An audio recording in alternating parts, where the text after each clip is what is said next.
From Spamtown, USA, Austin, Minnesota, this is the Austin Bruins Coaches Show. We break down the big hits, the spectacular saves, and the clutch goals with the men behind the bench. Get the inside scoop with exclusive insight, strategy, and stories from your Austin Bruins coaches. And now, here's your host, David Coyer, alongside Bruins head coach Steve Howard.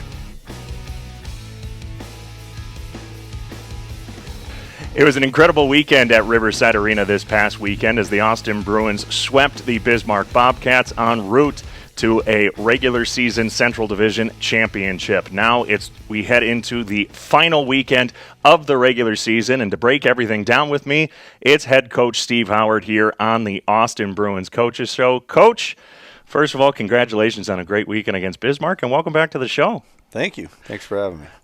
Before we dive into the hockey side of things, something big that happened here in the town of Austin this past week is the City Council voted unanimously to pass a new 5-year lease for the Austin Bruins, keeping them here in Austin, keeping them here in Riverside Arena. Just wanted to get some of your thoughts on that and what that means for the future of the Bruins organization and hockey here in Austin. Yeah, anytime you re-up a lease or re-sign a lease, sometimes it's easy and sometimes it's hard. And this one's structured very differently than what we've had in the past to benefit both the Bruins, the city, and everybody that uses the Riverside Arena. So that's one of those where it took some time to go through all the different aspects that we wanted to get through and to cross the T's and dot the I's. It's a relieving moment to finally get it passed and know that the Bruins are here for the next 5 years. So that's awesome. That really happy that we got that done. And credit to Brian Scholes for basically heading all that up, and then obviously ownership. Brian Radine's really helped out with it. So I'm excited. I think everybody in our staff or organization's excited, and hopefully the fans are too. Of course, that just means Bruins hockey here for a long time. And speaking of Bruins hockey, as we mentioned at the top of the show, a big weekend against the Bismarck Bobcats, and it all started on Friday. And now I've talked with you a little bit. I've talked with Al, talked with Robbie about just some slower Friday starts that the Bruins have been a part of recently. But this past Friday felt like they were going on all cylinders from the start. What did you see differently from this past Friday from your team? Slower starts, quicker starts, all that stuff. Like there's things that just sometimes are coincidences, and the algorithm of whatever happened in the previous games, or a bounce here, bounce there, or maybe we did start slow. I think every week you're trying to fix what was broken the week before, and quite honestly, I think our guys were really dialed in. I think both teams were, to be honest. Like Bismarck played a really good game. It was essentially a 1-0 game. We just got an empty netter at the end, and having said that, everybody knew it was on the line. It was a scenario that it was a playoff style game. It was a playoff type game.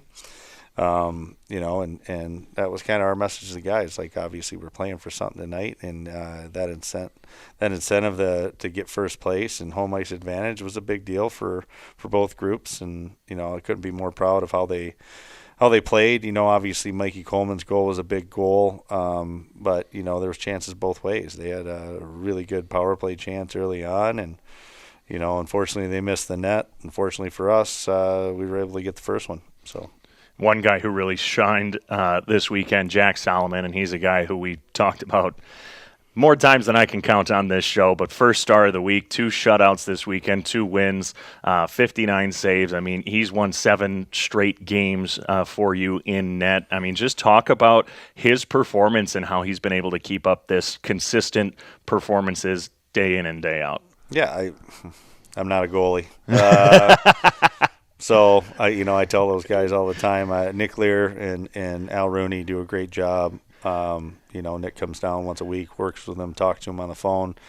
To go deep in the playoffs or to win a championship, you have to have a hot goalie. And, we've talked about it. We feel pretty comfortable with either guy in net. And, at this point in the season, we got to have everything clicking. And he played really, really well. And, wish I knew what it took to make a goalie play well, but I don't. And to be honest with you, I don't think our goalie coaches do either. It's just got to be something that, somebody needs to rise to that occasion. And I thought he did a good job over the weekend, but, playoffs are right around the corner, so.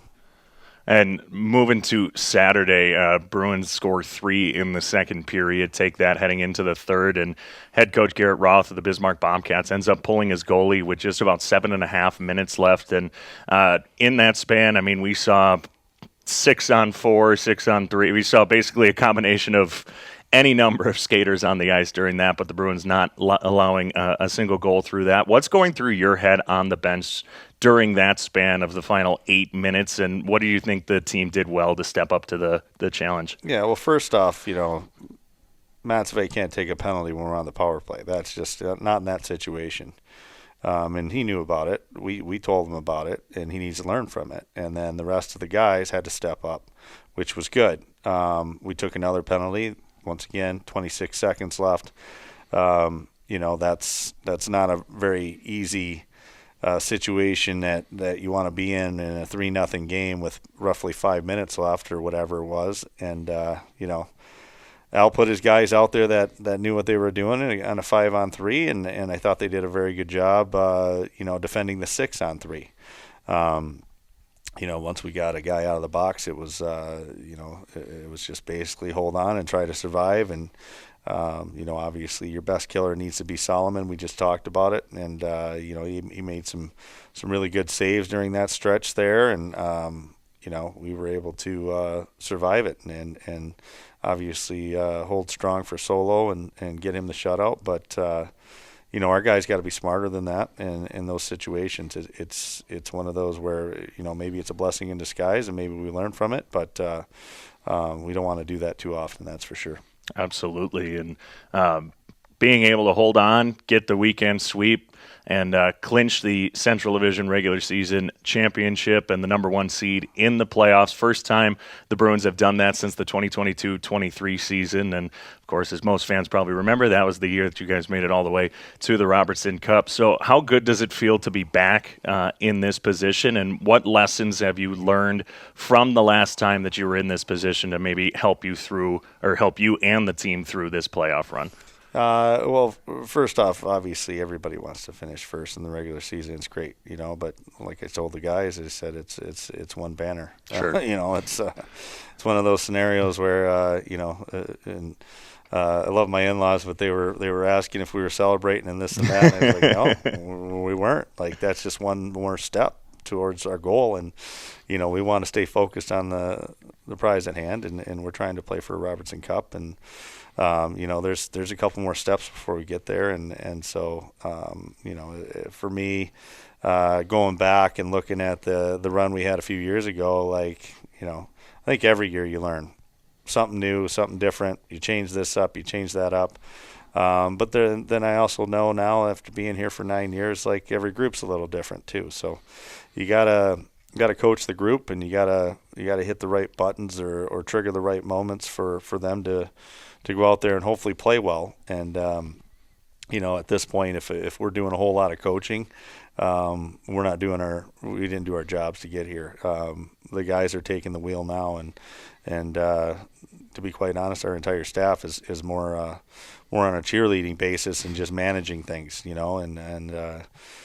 Saturday's a perfect example. Like Garrett Roth pulling his goalie with 7 minutes left. That's a great coaching move. He wanted to make it 5-on-5 and give his team a chance. It's a scenario that's all we're doing right now. We're gonna try to manage things from the sidelines here, but more importantly, cheer our guys on. But once again, they got to do the right things for the team. And, once again, we put ourselves in a bad spot there. And hopefully our entire group learned from that. But at the same time, we stepped up. Somebody fails or somebody makes a mistake. That's what good hockey teams do. Somebody steps up and rises to the occasion. I thought our PK did a great job. And, I always praise Al Rooney for the PK. But more importantly, the players have to go out there and execute, and they did. So that's kind of the whole looking back and what we can learn and what we can take from the past. I don't have, any 2-3 things that we need to do different. It's let's worry about this weekend now and the game on Friday, and then we'll go into Watertown or play into Watertown series after that. Before we look ahead to this weekend and the playoffs ahead, you mentioned that it's kind of now in the players' hands and you're relying on your leadership and your captain, Nathan Williams, some great news earlier this week, committing to Division I Maryville University. And obviously, Willie's been here 3 years and you've gotten to see him grow both as a player on the ice, but even more importantly, grow as a person off the ice. And what does it mean as a coach for you to see one of your leaders, especially Nathan Williams, get an opportunity like this? Yeah, like that's one of those moments that, obviously this is what we do it for. When you can have one of your captains or any of your players for that matter come in to tell you that he's going to announce his commitment and this is where he's going. And it's I can think back about a bunch of them that have been, really, really rewarding to hear. And as a staff, getting to know Willie's family over 3 years and seeing the growth, we always joke around about it. I mean, I didn't know if Willie was going to be able to play here after the first few games he had. For him to be leading by example both on and off the ice and some of the things that he does for this group off the ice. We always talk about captains need to make unpopular decisions at times. They need to go and do things that maybe they're not always told to do, and they just do them. And that's what Nate Williams does for the organization and for the team. And as I stated in the article, Maryville, they're getting a really, really good hockey player, but more importantly, a great human being. And, we couldn't be more proud of the kid. And now that he's got that done, we want him to try to put an exclamation point on it and put the foot on the gas here and get the group going for the playoffs. The Bruins clinching the number 1 seed. They'll face off against the number 4 seed Watertown Shamrocks, a team that the Bruins haven't seen since January and has provided a few challenges throughout this season for the Austin Bruins. Heading into this series, what do you expect from it?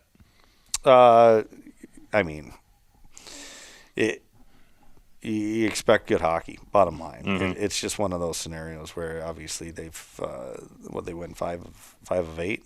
Is that sounds about right? Yeah, I think it was 5 of 8 against us. So I think that's one of the reasons why we can't take anybody lightly at this point. Like they had a winning record against us. I know they're licking their chops to play us, and I'm sure they wanted to play us. And our guys have to understand that it's we got to play our best hockey at this time of year, and and at the same time, like, we all got to step up. Playoffs are about unsung heroes. They're also about your guys, your top guys, executing. And if we can get everybody rolling at the same time, that's when champions are made. So going forward here, we can't look past this weekend. And I know that's probably your next question. And once again, I don't like to really talk about 2 weekends out, but we know who we're playing first round, so I get it. But, we're focused on Friday. Taking a look at my note sheet, of course. But before we get to the Watertown series, we do have 2 games to close out the regular season this weekend. Friday up in Forest Lake against the Minnesota Mallards. Saturday here at Riverside Arena against the St. Cloud Norsemen. What do you look for in your team to make sure that they can close out this regular season strong and carry some of that momentum into the playoffs? Yeah, it's an important thing. Like, you don't want to relax at this point. You don't want to exhale and say, all right, we've done our part, let's just mail it in for the weekend type thing. Like, we certainly want to get some of our affiliates in the games, but we're not going to make a complete drastic change. We're not I'm a Lions fan. When I watched the Lions a couple of years ago when they won the division, they weren't relaxing. You want to keep the ball going and rolling in the right direction, and so our core guys are going to be in the lineup this weekend, and we need to make sure we're clicking at all cylinders. And with that said, we're not taking the Mallards lightly. Would they lose 4-3 to the other night, and they've been beating some teams, and it's a scenario that they got a different coach there. The guys are playing for next year. It's not going to be an easy game. So. Absolutely. But this Saturday, the Bruins welcome in the St. Cloud Norsemen. It's Fan Appreciation Night. All tickets are just $5. We'll have drink specials throughout the night. And as it was announced earlier this week, we will be raffling off not one, but 2 jerseys, Cody Butticus's black ice jersey and a signed game-worn Top Prospects Selects blue jersey signed by Alvin Ellison when he wore that back in February. And, of course, after the game, stick around as we will have our end-of-season jersey auction. Your chance to win one of the Bruins game-worn jerseys, home or road. We'll have select for every player. But big night, get your tickets over at tickets.austinbruins.com. And, of course, playoff tickets for the 17th and 18th are on sale now. You can also get those at tickets.austinbruins.com. An incredible attended season. We had our 3rd highest attended season in team history this year. So thank you for that. 16 straight games of over 1,000 fans here at Riverside Arena. And I feel you can always feel the energy on game night. Yeah, absolutely. It's been amazing. I mean, Saturday night I think we had 1,400 here or something like that. It's fun to play in front of. I'll tell you that. I know our guys are excited about it, and we want everybody to keep coming out. Obviously, Saturday will be a fun night, but last regular season game here. But get your playoff tickets for sure, because we want this place packed.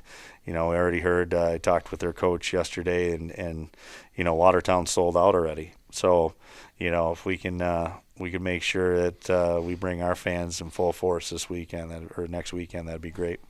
Absolutely. Well, the Bruins, #1 seed in the playoffs, but that is a week away. Make sure you come on out and support the team this weekend, whether that's up in Forest Lake or here on Saturday against the St. Cloud Norsemen. For another edition of the Austin Bruins Coaches Show and for head coach Steve Howard, I've been David Coyer. You've been watching the Austin Bruins Coaches Show here on the Bruins YouTube channel. We will see you in a couple of weeks for the next edition of the Coaches Show, but hopefully we see you at Riverside Arena before then. Have a great week, everybody.